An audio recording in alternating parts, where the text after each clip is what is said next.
Hello everyone, আসসালামু আলাইকুম। Welcome to Farzana's blog. আজকে নতুন 2টা রেসিপি নিয়ে হাজির হয়েছি। তো খুবই সিম্পল, তারপরেও খুবই মজাদার 2টা রান্না আপনাদেরকে দেখাবো আজকে। জানি অনেকেই পারেন, তবু আমারটা আমার মতো করে আপনাদের সাথে শেয়ার করা আর কি। তো এই যে মিষ্টি লাউ দেখতে পাচ্ছেন, খুবই মানে মজাদার একটা খাবার এটা। কারণ এটা দিয়ে আপনি সব ধরনের প্রায় অনেক আইটেম আপনি রান্না করতে পারবেন। তো এটা দিয়ে চিংড়ি মাছ দিয়ে রান্না করলে খুব মজা হয়। আবার মুরগির মাংস দিয়ে রান্না করে অনেকেই ভাজি করে। তো আজকে রান্না করব আমি শুধু ধনিয়া পাতা দিয়ে রান্না করব, নিরামিষ রান্না এক কথায়। তো হয়তোবা অনেকে অবাক হচ্ছেন যে নিরামিষ রান্নাটা দেখানোর কি হলো। তবে অনেকেই আসলে ভেজিটেবল যারা খেতে পছন্দ করেন তাদের জন্য খুব ভালো হবে। কারণ খুবই অল্প মশলা দিয়ে এই তরকারিটা রান্না করলে স্বাস্থ্যের পক্ষে যেমন উপকারী, তেমন মানে খুবই টেস্টি হয়। তো এই তো আমি লাউটা কেটে নিলাম। খুবই সতেজ ছিল লাউটা। তো অলরেডি আমি লাউটা কেটে নিচ্ছি। বেশি কিছু প্রয়োজন নেই, খুবই অল্প মশলায় আমি রান্না করব। তরকারি রান্না করার জন্য শুধু 2টো পেঁয়াজ দিব, আর হচ্ছে জাস্ট 4-5টা রসুনের কোয়া দেবো। এর ছাড়া আর মানে অন্য কোনো মশলা এখানে আর অ্যাড হবে না। তো এই তো তরকারির জন্য আমি পেঁয়াজ কুচি করে নিচ্ছি, তারপর রসুন বেছে নিচ্ছি। আমার যেহেতু ব্লেন্ডার নেই, সেই ক্ষেত্রে আমি জাস্ট একটু থেতে নিব আর কি পেঁয়াজ রসুনগুলো। বেশি কোনো মশলা আমি এখানে অ্যাড করব না, কারণ এটা বেশি মশলা দিয়ে খেতে ভালো হবে না। তো এই তো কাটাকুটি সব শেষ করে এখন আমি বসিয়ে দিচ্ছি। তো কড়াইয়ে তেল গরম করে পেঁয়াজ কুচি আর রসুন কুচিগুলো দিয়ে দিচ্ছি। ভেজে নেব, হালকা ভেজে নেব। ভেজে নেওয়ার পর এখানে একে একে অল্প অল্প করে সব মশলা দিয়ে দিব।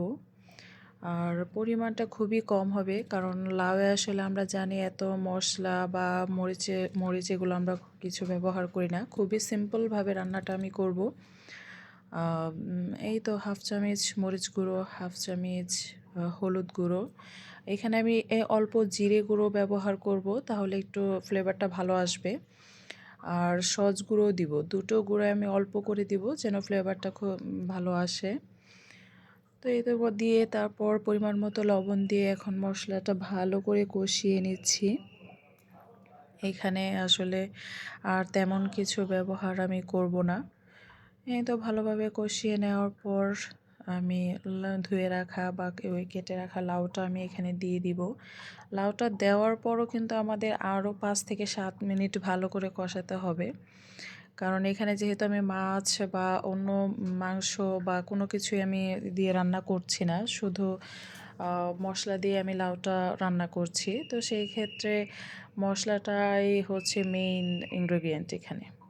তো এখানে ভালোভাবে কষিয়ে আমি তারপর পরিমাণ মতো ঝোল দিয়ে দিব। আপনারা সবাই জানেন আমি তরকারিতে ঝোল পছন্দ করি, তাই আমি সব তরকারিতেই মোটামুটি পরিমাণের চেয়ে একটু বেশি আমি ঝোল রাখি আর কি।